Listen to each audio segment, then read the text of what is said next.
श्री कृष्ण मित्रों, कैसे हैं आप सब। आशा है आप सब ठीक होंगे। आज हम सिंथेसिस विद नॉमिनेटिव एब्सोल्यूट करेंगे। सुनने में कुछ मुश्किल लग रहा होगा, परंतु जब आप प्रैक्टिस करेंगे तो आपको बहुत आसान लगेगा। पहले हम नॉमिनेटिव एब्सोल्यूट का मतलब समझेंगे, तो उसके लिए हम एक छोटा सा एग्जाम्पल देखते हैं। जैसे ही इज़ अ डॉक्टर, यहाँ पर ही सब्जेक्ट है और इज़ जो है ये साथ में फाइनाइट वर्ब लगा हुआ है। अगर हम सिंपल शब्दों में बोलें तो जो सब्जेक्ट होता है उसी को ही नॉमिनेटिव कहते हैं। यहाँ पर सब्जेक्ट ही है तो ये नॉमिनेटिव केस है। इसी तरह से आई, वी, यू, दे या कोई नाउन, कोई भी सब्जेक्ट हो वो नॉमिनेटिव होता है। अब एब्सोल्यूट क्या होता है, उसके लिए हम ये एग्जाम्पल समझते हैं। He is a doctor.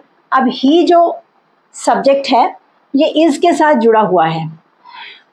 हम ऐसे नहीं कह सकते ही एम अ डॉक्टर या ही आर अ डॉक्टर। जो सब्जेक्ट है और जो फाइनाइट वर्ब है ये आपस में जुड़े हुए हैं, और जब हम इस सब्जेक्ट को इस फाइनाइट वर्ब से स्वतंत्र कर देते हैं, अलग कर देते हैं, तो उसे एब्सोल्यूट कहते हैं। अब वो कैसे हम इसको स्वतंत्र कर सकते हैं और स्वतंत्र करने का क्या फ़ायदा होता है, यानी इसको स्वतंत्र करके हम दो सेंटेंसेस को जोड़ सकेंगे।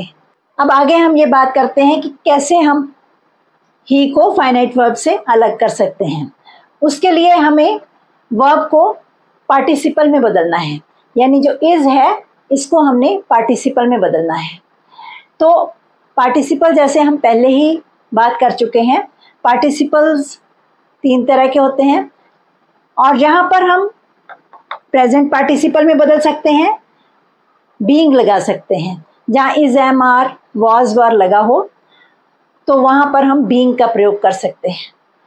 और परफेक्ट पार्टिसिपल में भी बदल सकते हैं। उसके लिए हैविंग प्लस वर्ब की थर्ड फॉर्म लगेगी। और तीसरा तरीका है कि पैसिव वॉइस में भी सेंटेंसेस होते हैं, तो उसमें हम having plus been plus verb की थर्ड फॉर्म लगाएंगे। अब ये ध्यान रखना है, बीन के स्पेलिंग BEEN है, BEING नहीं है। हैविंग बीन प्लस वर्ब की थर्ड फॉर्म। ये पार्टिसिपल्स जो हैं ये नॉन फाइनाइट वर्ब्स हैं। जब हम ये फाइनाइट वर्ब हटाकर यहाँ पर नॉन फाइनाइट वर्ब यानी पार्टिसिपल का यूज़ करेंगे तो ये जो है सब्जेक्ट जो है, ये नॉमिनेटिव जो है ये एब्सोल्यूट हो जाएगा, यानी स्वतंत्र हो जाएगा। एब्सोल्यूट के कई मतलब होते हैं, यहाँ पर इसका मतलब है कि वो इससे अलग हो जाएगा। तो हम दो सेंटेंसेस को बड़े आराम से जोड़ सकेंगे। चलिए कुछ एग्जाम्पल्स देखते हैं ताकि आपको ज़्यादा कंफ्यूजन ना हो। The sun rose, the fog disappeared. अब ये दो सेंटेंसेस हैं, इनको हमने सिंथेसाइज करना है, यानी इन दोनों को जोड़कर एक सिंपल सेंटेंस बनाना है। सिंथेसिस का मतलब तो हम पहले समझते ही हैं कि जब दो सेंटेंसेस को आपस में जोड़ा जाता है और कुछ उसके लिए जो नियम होते हैं वो नियम यूज़ किए जाते हैं, तो उसे सिंथेसिस कहते हैं। अब यहाँ पर कौन सा नियम लगेगा, यहाँ पर नॉमिनेटिव एब्सोल्यूट का नियम लगेगा। द सन रोज, इन दोनों को सिंथेसाइज करने में, यानी दोनों को जब हमने जोड़ना है तो उसके लिए पहली कंडीशन है कि इन दोनों के सब्जेक्ट्स अलग होने चाहिए, यानी नॉमिनेटिव्स जो हैं वो अलग होने चाहिए। द सन, यहाँ पर सब्जेक्ट है द सन और यहाँ पर है द फॉग। सूर्य उगा, द फॉग डिसअपियर्ड, जो धुंध गायब हो गई। अब एक तो इन दोनों के सब्जेक्ट्स अलग अलग हैं, और दूसरी बात है कि इन दोनों में कॉजल रिलेशन होना चाहिए। कॉजल रिलेशन क्या होता है कि ये रीज़न है और इसका ये रिजल्ट है, यानी कोई कारण होना चाहिए जिसका नतीजा आगे निकलता है। अब कारण क्या था, द सन रोज, ये रीज़न है। रीज़न मतलब कारण। सूर्य उगा तो उससे क्या हुआ, ये कारण था, और क्या हुआ, द फॉग डिसअपियर्ड, जो धुंध थी वो गायब हो गई। अब ये रिजल्ट है, कारण और रिजल्ट, रीज़न और रिजल्ट। अब हमने इन दोनों को सिंथेसाइज करना है। द सन हैविंग रीज़न, अब हैविंग रीज़न क्या है, ये परफेक्ट पार्टिसिपल है, हैविंग प्लस वर्ब की थर्ड फॉर्म। द सन सन के बाद हमने रोज के बदले हैविंग रीजन लगाया, हैविंग रीजन, फिर यहाँ कॉमा लगाकर अगला सेंटेंस जोड़ देना है। The fog disappeared. यहाँ पर द का टी बड़ा था और यहाँ पर टी छोटा होगा क्योंकि ये दोनों एक ही सेंटेंस बन गए हैं। जब हम इन दोनों सेंटेंसेस को सिंथेसाइज कर देते हैं यानी जोड़ देते हैं तो ये सेंटेंस जो नया सेंटेंस बनता है तो उसके लिए ये रूल है नॉमिनेटिव एब्सोल्यूट। नॉमिनेटिव एब्सोल्यूट क्या है? The sun plus participle having risen, यहाँ पर हमने परफेक्ट पार्टिसिपल यूज किया, plus rest of the sentence. अब रेस्ट ऑफ द सेंटेंस क्या है? द फॉग डिसअपियर्ड, प्लस ये जो यहाँ पर कॉमा लगाया है। जब दो सेंटेंसेस को हमने जोड़ा है तो यहाँ इसके बाद एक सेंटेंस लिखने के बाद हमने कॉमा लगाया है, प्लस अदर सेंटेंस, और कोई सेंटेंस हो वो भी साथ में जोड़ सकते हैं। इस तरह से हमने इन दो सेंटेंसेस को नॉमिनेटिव एब्सोल्यूट के रूल से सिंथेसाइज किया। और सेंटेंस देखते हैं। The weather was very stormy. मौसम बहुत तूफानी था, यानी स्टॉर्म होता है तूफान। The plane got late. हवाई जहाज को देर हो गई। अब यहाँ पर ये जहाज लेट क्यों हुआ? कारण क्या है? Weather. The weather was very stormy, क्योंकि मौसम बहुत तूफानी था। तो ये कारण है और ये रिजल्ट है, रीजन रिजल्ट। अब यहाँ पर दोनों सब्जेक्ट्स अलग अलग हैं। यहाँ पर सब्जेक्ट है द वेदर और यहाँ पर द प्लेन। अब यहाँ पर इन दोनों को हमने जब जोड़ना है तो सबसे पहले क्या देखेंगे कि यहाँ पर कौन सा वर्ब लगा है। यहाँ पर वॉज का प्रयोग हुआ है।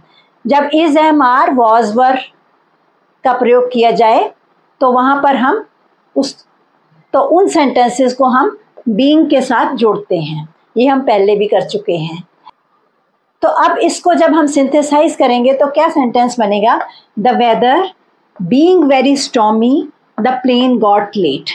अब वॉज के बदले हमने बीइंग का प्रयोग किया क्योंकि वॉज का मेन वर्ब जो होता है वो बी होता है। तो यहाँ पर BEING बीइंग का प्रयोग किया।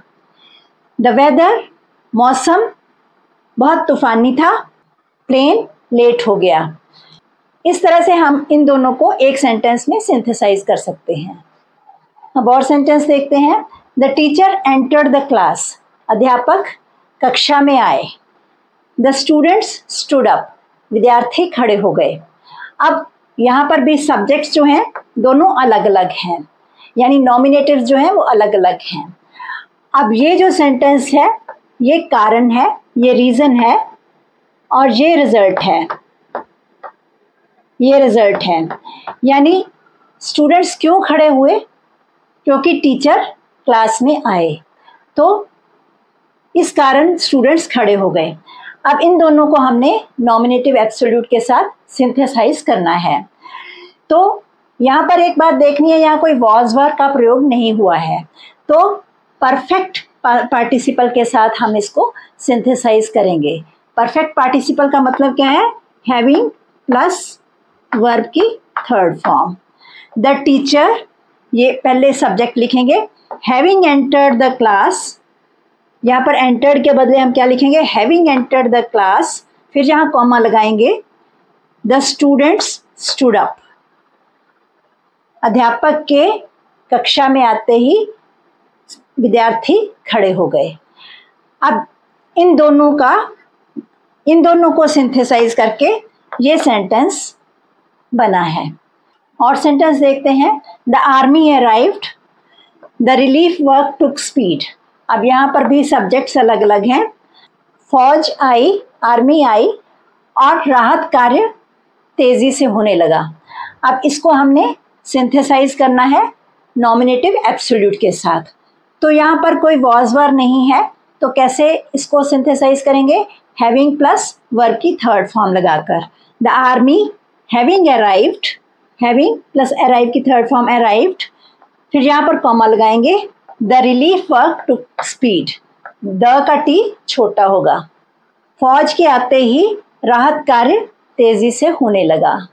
इस तरह से हमने नॉमिनेटिव एब्सोल्यूट के साथ इन दोनों को सिंथेसाइज कर दिया। और एग्जाम्पल देखते हैं, द सन सेट, सूर्य अस्त हो गया। The stars came up in the sky, आकाश में सितारे आने लगे। यहाँ पर कोई वॉज वर्ब का प्रयोग नहीं किया गया। तो the sun having set, the stars came up in the sky, तो इसको कैसे हम सिंथेसाइज करेंगे? हैविंग प्लस वर्ब की third form. The sun set के बदले हम हैविंग सेट लगाएंगे। The stars came up in the sky, यहाँ पर कॉमा लगाएंगे और यहाँ पर टी छोटा होगा, और ये दोनों सेंटेंसेस को सिंथेसाइज करके हमने ये एक सेंटेंस बना दिया।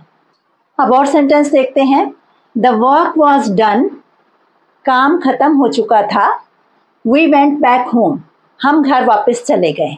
अब ये जो वाक्य है ये क्या है? द वर्क वॉज डन, ये पैसिव वॉइस है। somebody did the work, तो उसका पैसिव वॉइस है द वर्क वॉज डन। तो वी वेंट बैक होम। अब इन दोनों को सिंथेसाइज करना है। जब हमने पैसिव वॉइस को वॉज के बाद वर्ब की थर्ड फॉर्म हो तो ज़्यादातर वो पैसिव वॉइस होता है, परंतु हमेशा पैसिव वॉइस नहीं होता, उसके कुछ एक्सेप्शंस भी होते हैं, वो भी हम आगे बात करेंगे, परंतु ज़्यादातर वो पैसिव वॉइस होता है। द वर्क वॉज डन, तो ये क्या है? Passive voice. कारण क्या है? काम खत्म हो गया, तो क्या रिजल्ट निकला? हम घर वापस चले गए। The work having been done, यहाँ पर having plus been, BEEN plus verb की थर्ड फॉर्म लगेगी। जब हम पैसिव वॉइस को सिंथेसाइज करते हैं तो हमने हैविंग बीन प्लस वर्ब की थर्ड फॉर्म लगानी है। The work having been done, we went back home, काम के खत्म होने के बाद हम घर वापस चले गए। अब यहाँ पर एक चीज़ का कंफ्यूजन हो जाता है। कई स्टूडेंट्स सोचते हैं कि यहाँ वाज लगा है तो बीइंग के साथ जोड़ दें। ये देखना पड़ता है कि ये पैसिव वॉइस है, फिर हम बीइंग के साथ नहीं जोड़ते, फिर हम हैविंग बीन के साथ वर्ब की थर्ड फॉर्म लगाते हैं। और कई बार ये पैसिव वॉइस नहीं होता, तो उसके बारे में भी हम बात करेंगे। ऐसा ही और सेंटेंस देखते हैं। द लेटर वॉज रिटन, पत्र लिखा जा चुका था। ही पोस्टेड इट, उसने उसको पोस्ट कर दिया। अब ये भी पैसिव वॉइस में है। द लेटर वॉज रिटन यानी somebody wrote a letter, उसका पैसिव है द लेटर वॉज रिटन। अब इन दोनों को सिंथेसाइज करना है। लेटर, द लेटर के साथ क्या लगेगा?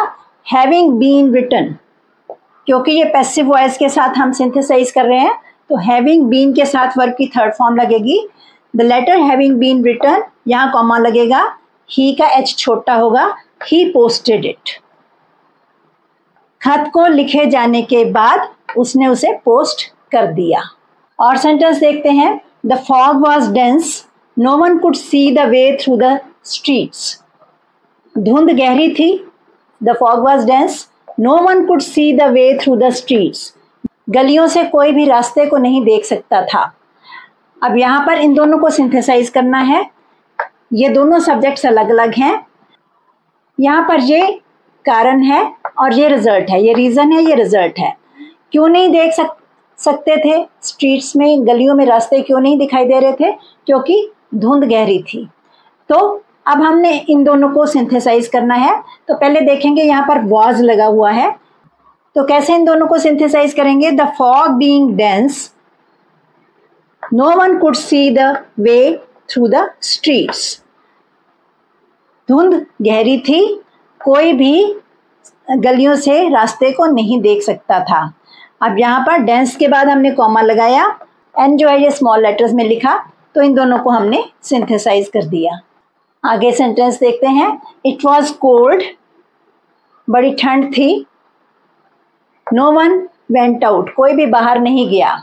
अब यहाँ पर ये कारण है इट वॉज कोल्ड, और उसका रिजल्ट क्या है कि कोई बाहर नहीं गया। ये रीज़न है, ये रिजल्ट है। दोनों के जो सब्जेक्ट्स हैं ये अलग हैं, इट और नो वन। अब इनको हमने सिंथेसाइज करना है नॉमिनेटिव एब्सोल्यूट के साथ। तो हम देख रहे हैं कि यहाँ पर वॉज का प्रयोग हुआ है, तो क्या बनेगा? इट बीइंग कोल्ड, यहाँ कॉमा लगेगा, नो वन वेंट आउट, ठंड होने के कारण कोई बाहर नहीं गया। अगला सेंटेंस देखते हैं। माई पॉकेट वॉज पिक्ड, मेरी जेब काट ली गई।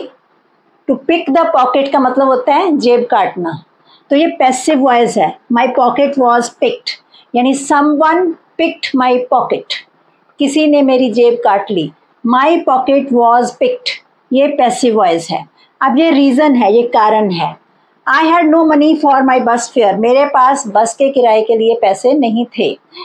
अब इन दोनों को हमने सिंथेसाइज करना है।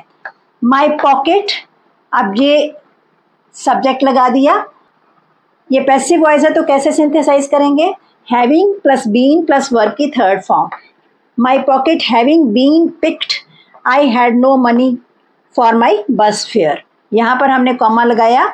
आई जो है ये कभी छोटा करके इस तरह से नहीं लिखते हैं, ये जिसका मतलब मैं होता है हमेशा कैपिटल में ही लिखा जाता है। इस तरह से हम दोनों सेंटेंसेस को सिंथेसाइज कर लिया।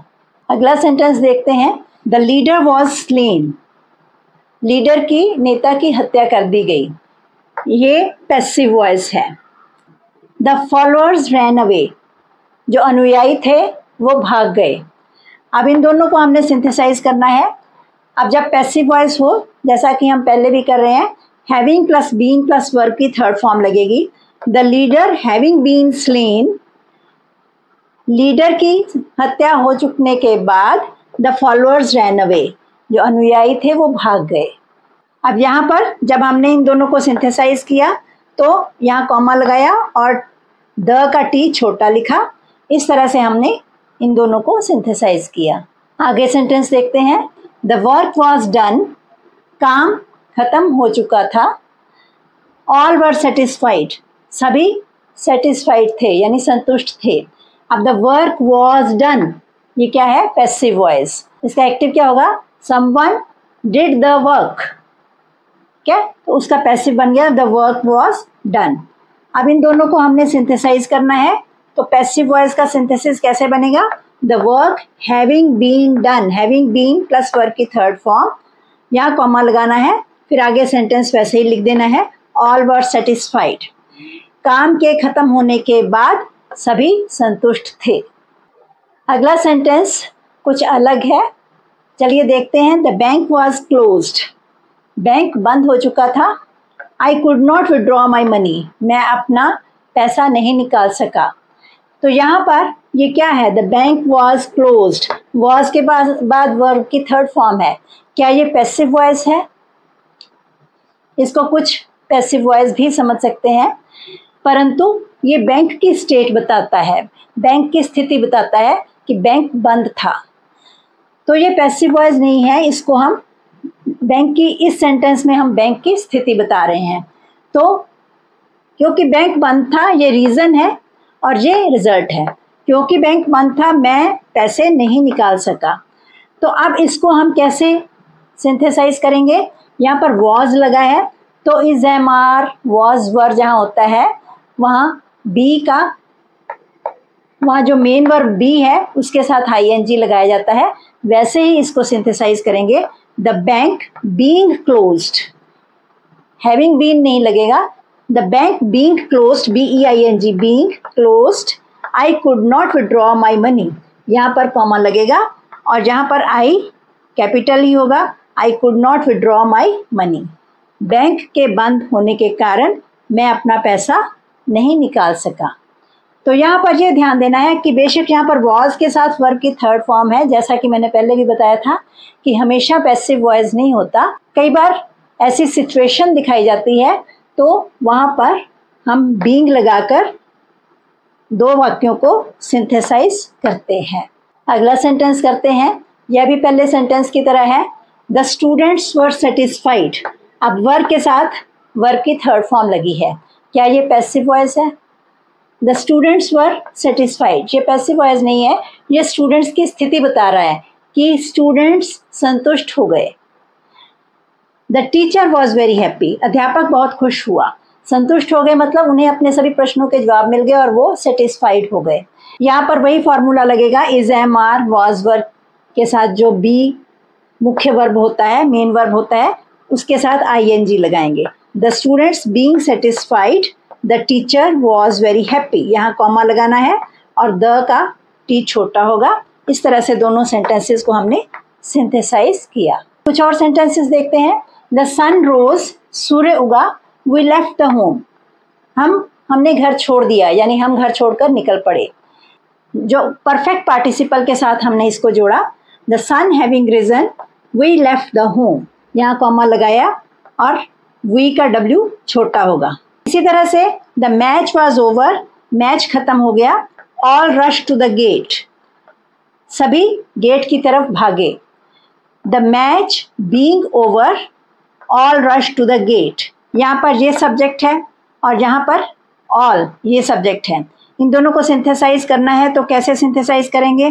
द मैच, यहाँ पर वॉज लगा है तो बीइंग का प्रयोग करेंगे, यहाँ वॉज नहीं था तो यहाँ पर परफेक्ट पार्टिसिपल का प्रयोग किया था, तो यहाँ पर बीइंग का प्रयोग करेंगे। द मैच बीइंग ओवर, यहाँ कॉमा लगाएंगे, all rush to the gate, all का ए छोटा होगा और इस तरह से हम एक सेंटेंस बनाएंगे।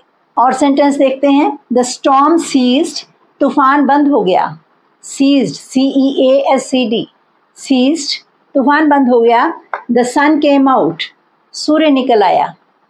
अब यहाँ पर इन दोनों को सिंथेसाइज करना है, ये दोनों सब्जेक्ट्स अलग अलग हैं, तो यहाँ पर क्या लगेगा? सीज्ड शब्द है तो यहाँ पर पास्ट पार्टिसिपल के साथ हम इसको सिंथेसाइज करेंगे। The storm having ceased, having के साथ वर्ब की थर्ड फॉर्म लगाई, फिर हमने यहाँ कॉमा लगाया। द सन केम आउट, यहाँ पर टी छोटा होगा, द सन केम आउट, एक सेंटेंस बन गया। तूफान के खत्म होते ही सूर्य निकल आया। आगे सेंटेंस देखते हैं। The college was closed, college बंद हो गया था। द स्टूडेंट्स वेंट होम, विद्यार्थी घर चले गए। अब वॉज क्लोज्ड, वॉज के बाद वर्ब की थर्ड फॉर्म लगी है, तो ये भी कॉलेज की स्थिति बता रहा है, पैसिव वॉइस नहीं है। तो कॉलेज क्या है? यहाँ पर सब्जेक्ट है, यहाँ पर द स्टूडेंट्स सब्जेक्ट हैं, इनको सिंथेसाइज करना है, तो ये पैसिव वॉइस नहीं है, ये कॉलेज की स्थिति बता रहा है। तो क्या यूज़ करेंगे? वॉज वर्ब लगा हो तो बीइंग का प्रयोग करते हैं। The college being closed, being के साथ वर्ब की थर्ड फॉर्म लगाई। The students went home, students घर चले गए।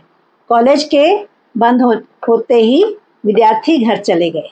अगला सेंटेंस देखते हैं। The police arrived, the thieves ran away, police पहुंच गई, चोर दौड़ गए।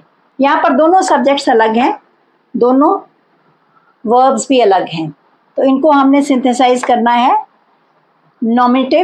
नॉमिनेटिव एब्सोल्यूट के साथ। The police having arrived, police के पहुंचते ही, द थीव्स रैन अवे, चोर भाग गए।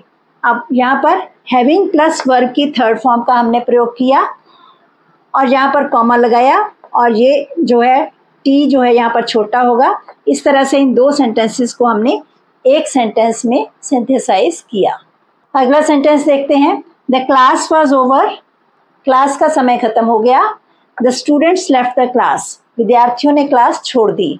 अब इन दोनों को सिंथेसाइज करना है, ये सब्जेक्ट्स अलग अलग हैं। अब यहाँ पर वॉज का प्रयोग किया गया है, इन दोनों को सिंथेसाइज करेंगे तो क्या बनेगा? The class being over, class के समय खत्म होने के बाद, the students left the class, विद्यार्थी कक्षा छोड़कर चले गए।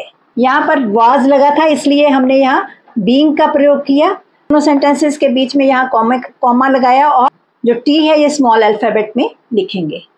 उसका घर गिर गया है और वो अपने फ्रेंड के साथ रहता है। अब हिज हाउस हैज़ फॉलन, यहाँ पर कैसे सिंथेसाइज करेंगे?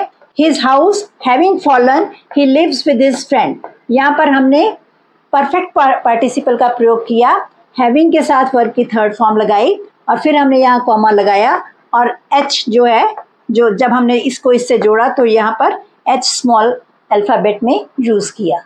अगला सेंटेंस देखते हैं। My train was missed, I reached Kanpur by a car, मेरी गाड़ी मिस हो गई। अब ये क्या है? पैसिव वॉइस है, वॉज के साथ वर्ब की थर्ड फॉर्म लगी है। दोनों सब्जेक्ट्स अलग अलग हैं। I reached Kanpur by a car, मैं कानपुर कार से पहुंचा। तो यहाँ पर हैविंग बीन लगाकर वर्ब की थर्ड फॉर्म लगाई जाएगी। My train having been missed I reach Kanpur by a car. मेरी गाड़ी छूट जाने के बाद मैं कानपुर कार से पहुंचा। अब यहाँ पर माई ट्रेन वॉज मिस्ड, ये क्या है? ये पैसिव वॉइस है। इसका क्या होगा? इसका एक्टिव वॉइस क्या होगा? आई मिस्ड माई ट्रेन, मैं अपनी ट्रेन को मिस कर गया। माई ट्रेन वॉज मिस्ड। तो इस तरह से इन दोनों को हमने सिंथेसाइज किया। और सेंटेंस देखते हैं। It was dark he lost his way, अंधेरा हो चुका था, वो अपना रास्ता भूल गया। अब यहाँ पर वॉज लगा है, ये सब्जेक्ट्स अलग अलग हैं, यहाँ वॉज का प्रयोग हुआ है, यहाँ दूसरा वर्ब है लॉस्ट है। तो इन दोनों को सिंथेसाइज करना है। इट, यहाँ वॉज के बदले बीइंग लगाएंगे। इट बीइंग डार्क, अंधेरा होने के कारण ही लॉस्ट हिज वे, उसने अपना रास्ता खो दिया या वो अपना रास्ता भूल गया। आप भी इस तरह से सेंटेंसेस को नॉमिनेटिव एब्सोल्यूट के द्वारा सिंथेसाइज कर सकते हैं। इस वीडियो को अपने फ्रेंड्स के साथ शेयर करें और इस चैनल को सब्सक्राइब करना भी ना भूलें। अगले वीडियो में हम अगले रूल्स के साथ कैसे सेंटेंसेस को सिंथेसाइज करते हैं उसके बारे में बात करेंगे। आज के लिए इतना ही। धन्यवाद। Stay blessed.